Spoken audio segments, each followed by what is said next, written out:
পৃথিবীতে হাজার হাজার প্রজাতির পাখি রয়েছে। আজ জানবো এমন কিছু পাখির কথা। মধ্য ও দক্ষিণ আমেরিকার চিরস্থায়ী আর্দ্র বনাঞ্চলের বাসিন্দা স্কারলেট ম্যাকাও।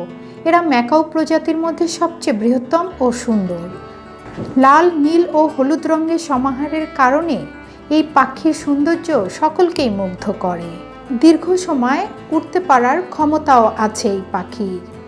ড্রিম বার্ড হিসেবে বেশ পরিচিত স্কারলেট ম্যাকাও। অপরূপ সুন্দর এই পাখির দৈর্ঘ্য প্রায় 81 সেন্টিমিটার।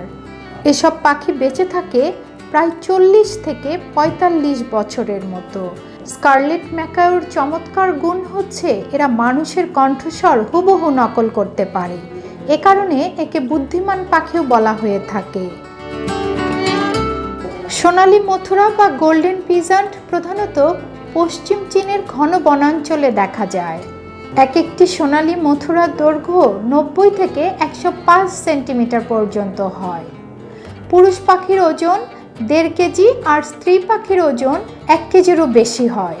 প্রজনন মৌসুমে একটি গোল্ডেন পিজেন্ট 40টি পর্যন্ত ডিম দিয়ে থাকে।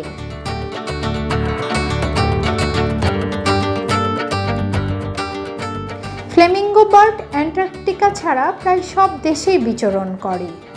দীর্ঘ দূরত্বে একেবারে অতিক্রম করার ক্ষমতা রয়েছে এই পাখির। শুধু তাই নয়, এরা প্রতি ঘন্টায় 56 কিলোমিটার গতিতে উড়ে যেতে পারে। এ কারণে ফ্লেমিঙ্গোকে ওয়েডিং বার্ডও বলা হয়। সাঁতার কাটতেও পটু এরা। পৃথিবীতে প্রায় 6 প্রজাতির ফ্লেমিঙ্গো বার্ড রয়েছে।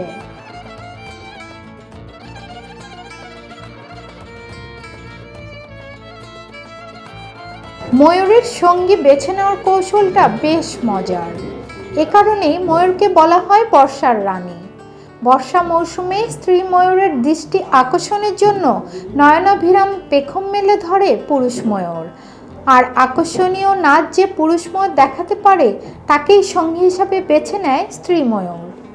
এশিয়ায় মূলত নীল ও সবুজ এই দুই প্রজাতির ময়ূরের দেখা মেলে। তবে মাঝে মধ্যে জিনগত কারণে সাদা ময়ূরের দেখাও পাওয়া যায়।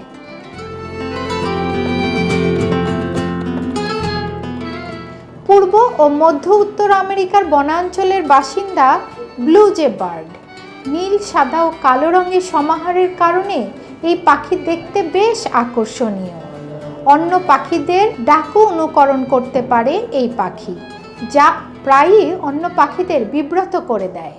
এমনকি অন্য পাখির ডিম ও বাসা চুরিতেও পটু ব্লু জে বার্ড।